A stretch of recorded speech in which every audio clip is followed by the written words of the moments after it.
Welcome to Laptop Radio. Today's topic is reading the book DeFi for the Diaspora with Kamal Hubbard. Hello, Kamal. How are you? Hey, Michelle. Thanks for having me on Laptop Radio, and it's good to be back here at Stanford. I'm really excited. So Kamal does a lot of things. He is the author of the book, and he is also the founder of CageChain and AltMarket, as well as a civil rights officer.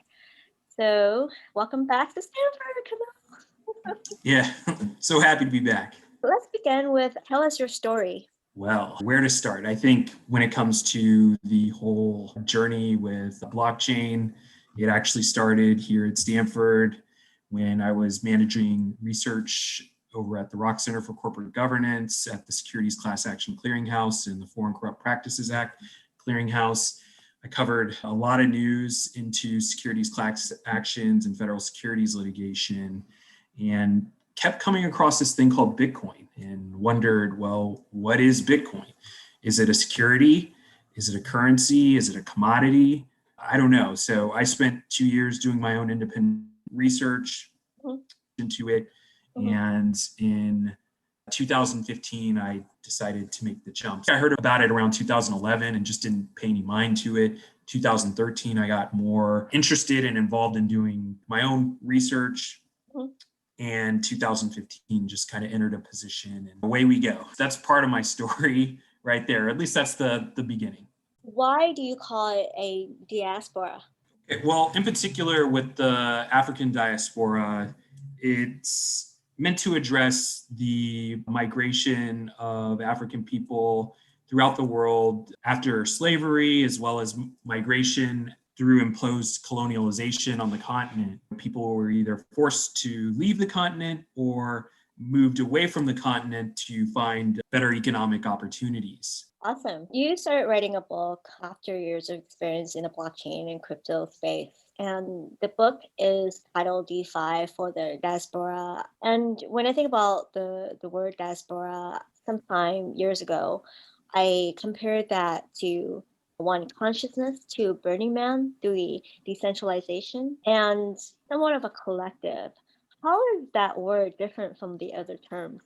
Well, yeah, the diaspora, tomato, it's embraced by so many different communities. What made me use it in the title of my book was specifically what was taking place last year. I mean, obviously, we're reliving what's going on with the Derek Chauvin trial and seeing what happened to George Floyd and Breonna Taylor and Ahmaud Arbery and so many other folks. But last year in particular, just really reached a flashpoint. And it drove people to do so many things in order to say, hey, this is not acceptable. People went against COVID-19 lockdown restrictions, got on the streets and said, hey, this is not okay. We will not tolerate this. I decided to go about this a different way, and I started to write this book because economics are such a big part in what's going on, not just with Black people in America, but just Black people globally. So that's why I chose to use the term diaspora. In releasing it this year in 2021 with the 100th year anniversary of the Tulsa riots also makes it all the more poignant. With what happened once again, with Breonna Taylor and George Floyd and Ahmaud Arbery really underscored the note of police misconduct and vigilante violence. Tulsa really underscores the economic impact when all those things converge and collide. Once again, all the more relevant 100 years later. I want to focus on the diaspora part, and then we're going to bring in the DeFi part a little bit later. We learn about the history of African Americans. When does that history begin, and why is there police brutality, and why hasn't that stopped? That's a great question. I'm not exactly sure. The best answer, once again, I think it goes back to the economic piece. The police began, once again, as a means and manner of preserving slave owners' property, reclaiming slave owners' property. Slave catchers brought about the modern day police and modern day policing. It obviously is not indicative of all police, but that's where this came from.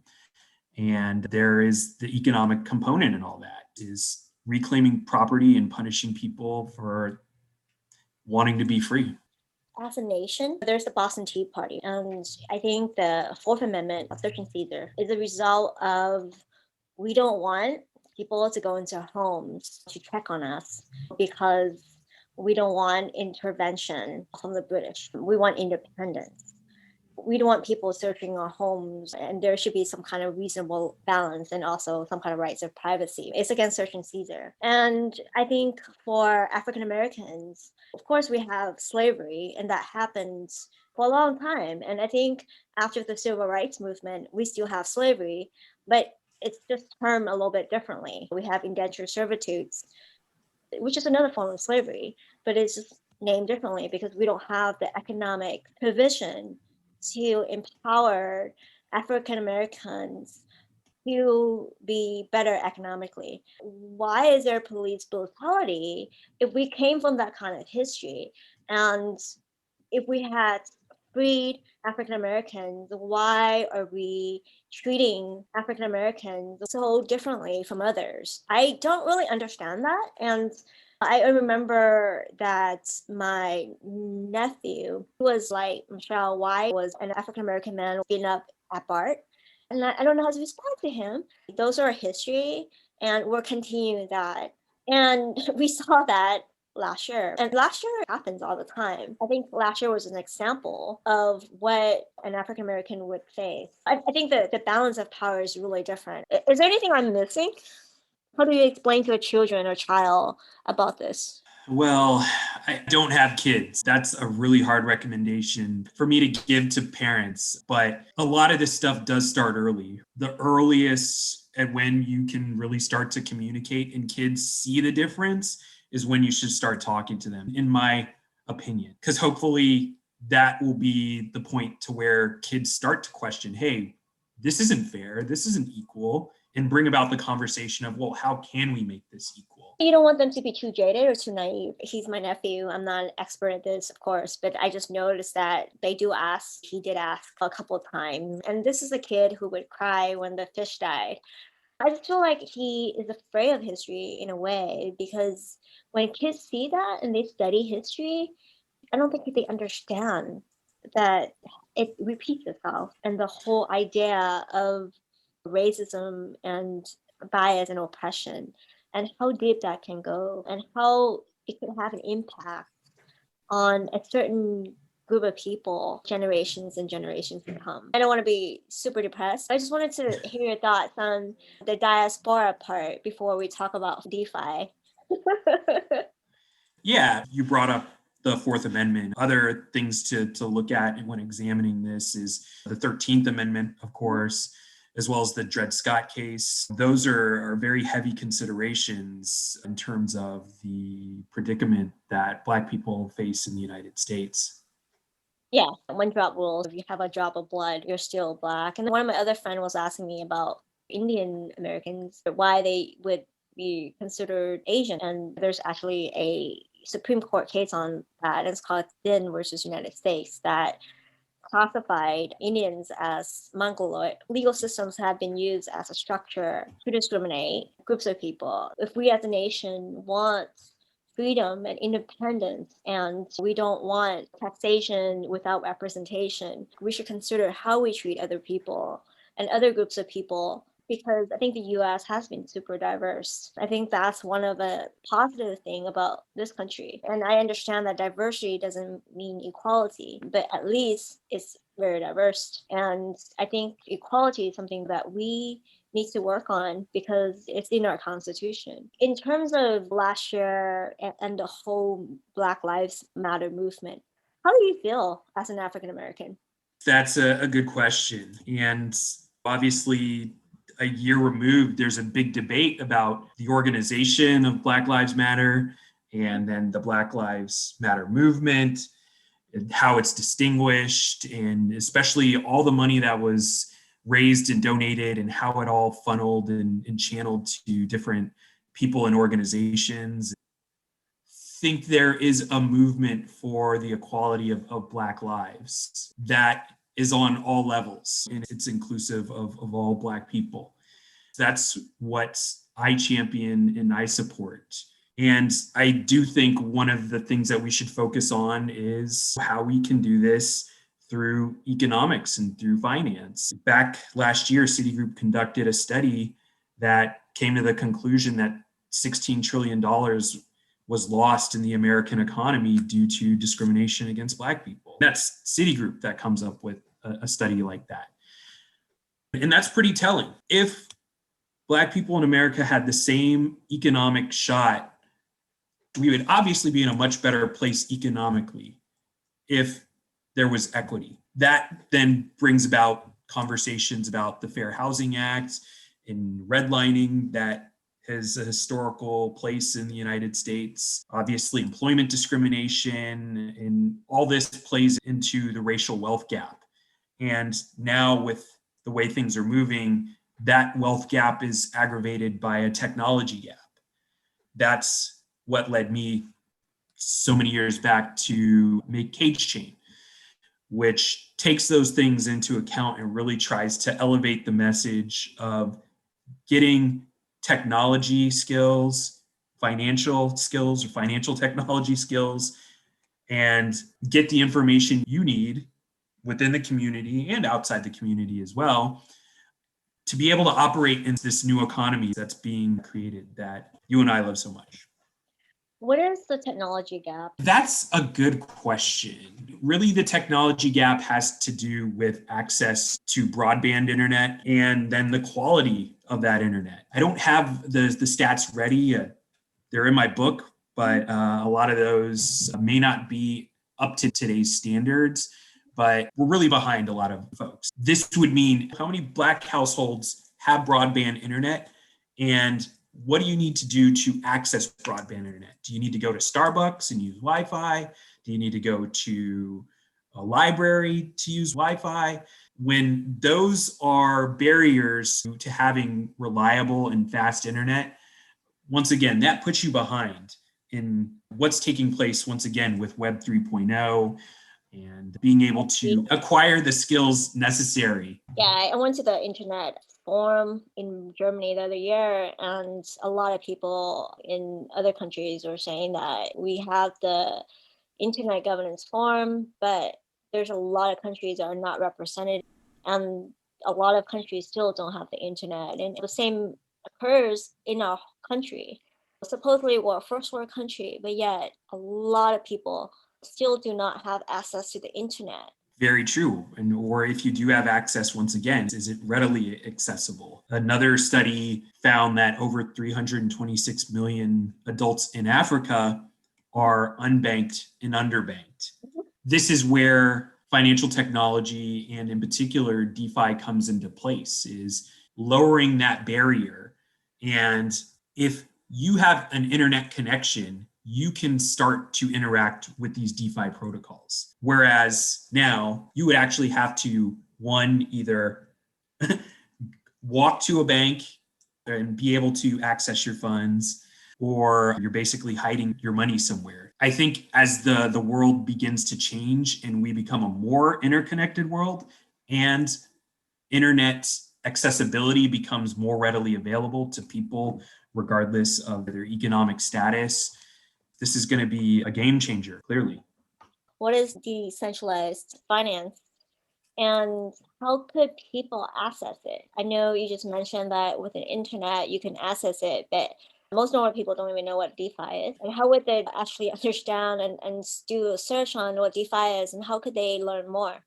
Right, you're right. Not a lot of people know what DeFi is, and DeFi is short for decentralized finance, and it allows for people to engage in financial activities such as savings, lending, borrowing, trading of digital assets, insurance products, and derivatives, all without the use of a third-party bank, financial institution, or broker. All they need is an internet connection. And there's other financial activities too that can take place on DeFi, but those are the ones that are some of the most well known. And obviously, as you've seen over the last year, the space has absolutely exploded. And once again, the reason why I wrote this book and why it's important for the diaspora is that it allows an opportunity to have a level playing field at a sustainable economy, that people are not being shut out of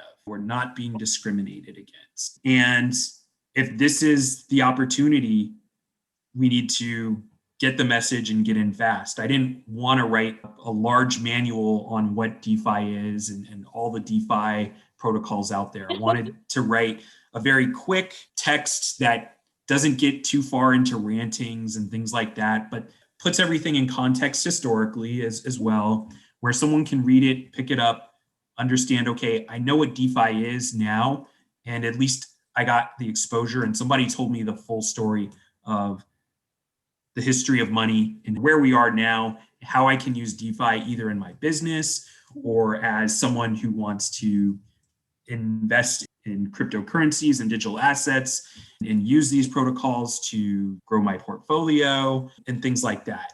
I think one of the best places to start when it comes to learning more about DeFi protocols in particular is just check things like CoinGecko or CoinMarketCap. They have a listing of all the DeFi projects out there, and just start going to those protocols and those coins, looking at their websites, looking at their white papers, and learning more. You have to obviously do your own research. I'm just trying to get people to that point to where as quickly as possible without reading 1,000 pages or 500 pages. Yeah. I think Clubhouse is good too. Your Clubhouse channel is good. Thank you. Yeah, if you go to Clubhouse and you find us, Kamal or me, you'll find that sometimes we open a lot of DeFi rooms, or we interview people in the DeFi space and we ask them questions, and it's kind of fun. So you can look us up and just kind of join us there. You want to talk about how Bitcoin is not a complete solution to some of the challenges in the African American community, because I think it's just a coin, and how DeFi could enable generations of wealth instead of being stuck in one place. Well, yeah, and I think Bitcoin in particular, obviously, Bitcoin is great, but once again, it's not a complete solution because there was some messaging that was coming out last year around these protests that, hey, if you get Bitcoin, then all your problems will magically disappear. Black people, first and foremost, don't have a large stake in the Bitcoin core community. So we can't really have much of a say when it comes to the governance. Also, the Black community doesn't have a major viable stake in the Bitcoin mining community. Two of the most powerful entities within Bitcoin don't have a sustainable Black presence there. I also, back in 2018, had a chance to work on some large OTC Bitcoin trades. Not a lot of the people that I interfaced with were Black or necessarily had Black people's best interests at heart or in mind. I think those sort of things are important to keep in mind. And also back around 2017, 2018, there were a lot of white supremacists who were raising money on places like Indiegogo and Kickstarter, GoFundMe and PayPal. And once those entities found out what they were doing, they got kicked off and deplatformed from raising money for their operations there. And they turned to Bitcoin as their currency of choice. And in fact, there's a quote from Richard Spencer, who's an alt-right leader, who says, hey, Bitcoin is the currency of the alt-right. Not everyone who holds Bitcoin is a white supremacist, of course, but if you buy Bitcoin, you might be funding white supremacist activity. That's kind of like the double-edged sword. You could say the same thing about cash, just like there's politicians out there that say, hey, Bitcoin is only used by criminals. Well, there's way more criminals who are using USD to fund criminal operations than there are people on the dark web using Bitcoin. We're at a place where we can look to DeFi to really address some of the problems that we have in our communities. Yeah, interesting. I think Peter Thiel basically said that Bitcoin is a weapon that China used against the US or something. That has been really interesting. Yeah, there's so many stories that come out of it that people try to make it maximalist, try and put it out there like it's the best thing since sliced bread. And then you have your detractors, whether it's politicians or people who just say Bitcoin's a scam, or whatever. Regardless, it's a commodity and it's a coin. It plays a big role in DeFi or more Ethereum, but it could if you change it to Ethereum. With DeFi, a lot of education needs to be done in the African American community. Is there some kind of education that gets all the community together and to learn about DeFi? Of course, your book helps, just in general. Yeah, actually, I'm glad you asked me that. In some ongoing discussions with some folks out of Boston with the Black Business Development Group, and I'm going to be hopefully working with them in the near future on some courses that are related to DeFi. And so this is a group of Black businesses. They have a directory, and some of these ongoing discussions, I hope, will have some impact in the city of Boston.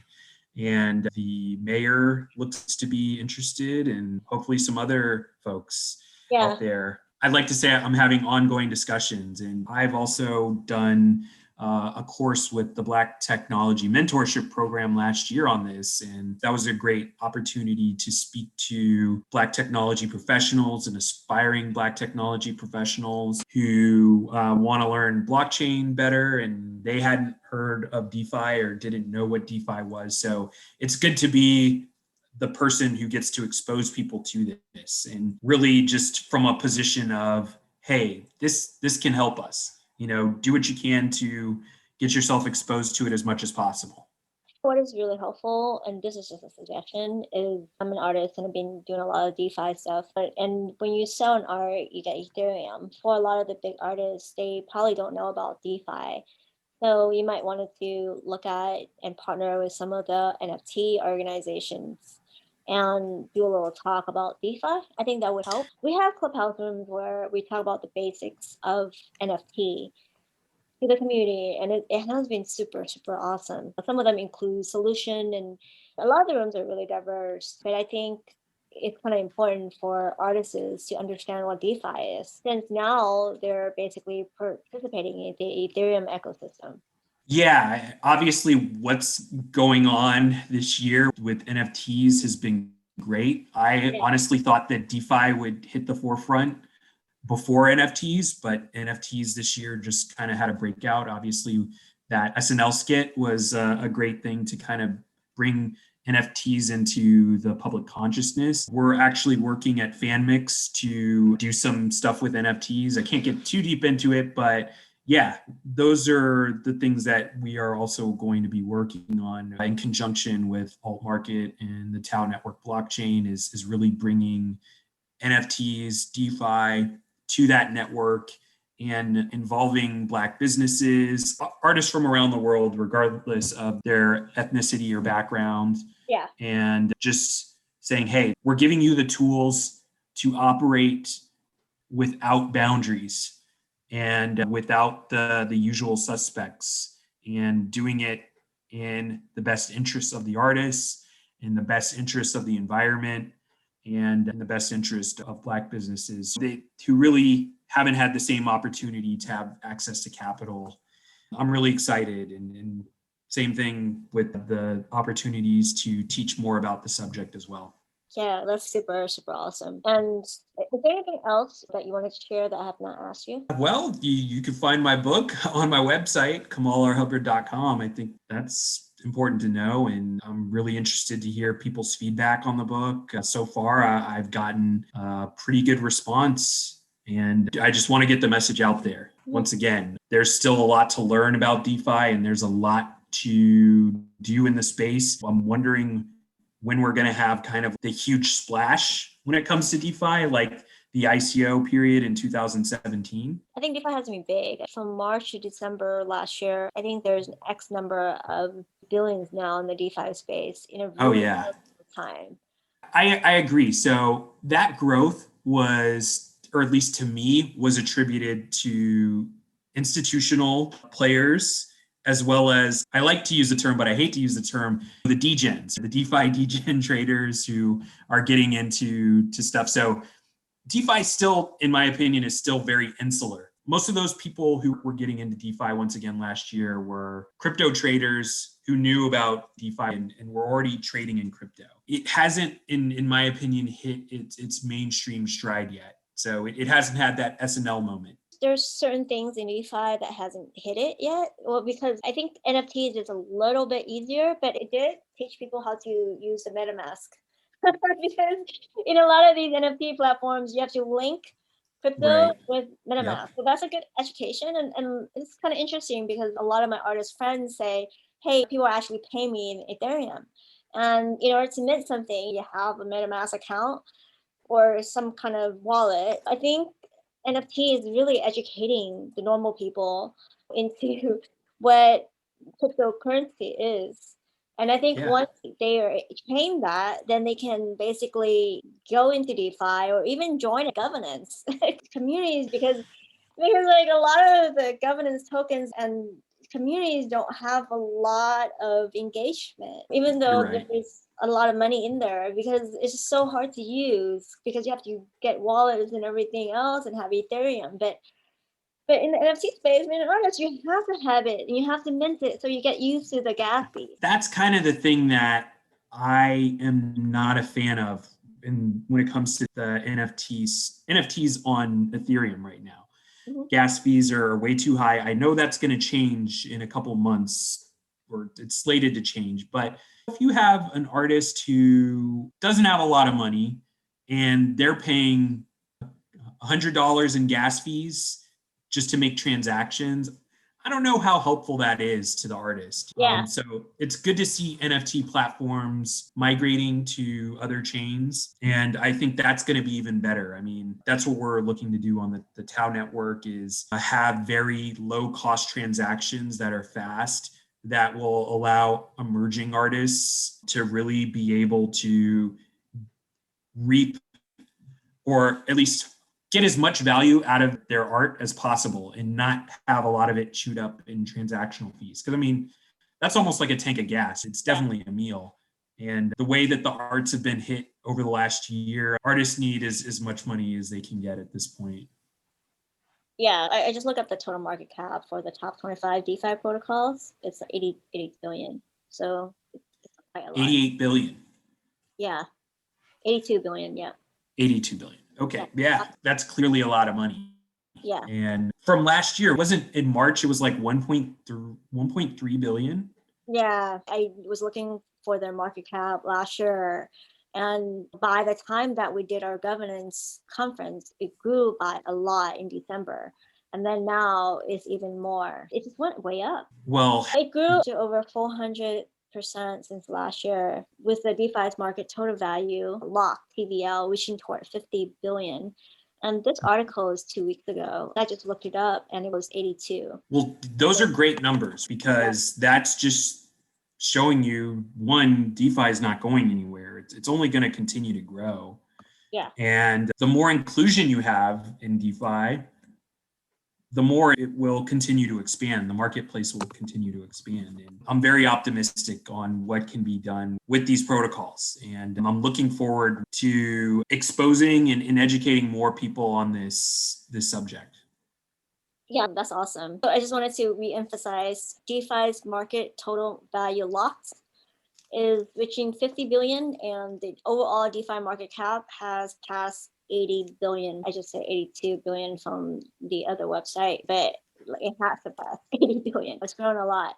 And Kamal, what is one piece of wisdom that you would like to share with the community? Well, I think one thing for people who are new to blockchain, regardless of what your background is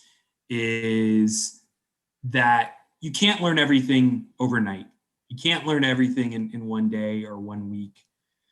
When it comes to approaching this information, take it at a steady pace. And when you have to take a break, take a break. People like you and I don't want to say obsessive. I'll speak for myself when I say obsessive about this, I guess. And I tend to check price at least once a day or check the markets at least once a day and check multiple news sources at least once a day. But after so many weeks of it, just like any other person, you get burned out. You got to take a break. Make sure to take those breaks. I think when it comes to the Black community in particular is, hey, this is where things are moving in the future. Try to understand this technology and how you can use it either in your business, your life, your profession. because a lot of industries out there are going to start adopting blockchain. And you just showed how much money is in DeFi. That should prove to anybody that DeFi is real and it's relevant. Mm-hmm. And as we're moving away from physical cash to a digital dollar and commerce that is solely digital, it's very relevant. It's not a scam. It's not fake. It is very real. Yeah, and do your research. Yeah, do your research. And of course, everything that I've said today is not meant to be financial advice, legal advice, tax advice, or anything like that. We're not giving any advice. Do your own research. No, this is an informational radio show, and you do it well, Michelle. Thank you. People can find Kamal at KamalHubbard. And the book again is called DeFi for the Diaspora. And where can people find you or reach you? You can find me on LinkedIn. I'm also on Twitter. My website, where you can also find the book, is kamalrhubbard.com. And I'm looking to expand whenever I have the time. Awesome. Thank you, Kamal. Thanks, Michelle. Thanks for having me here on Laptop Radio. Bye-bye. Bye.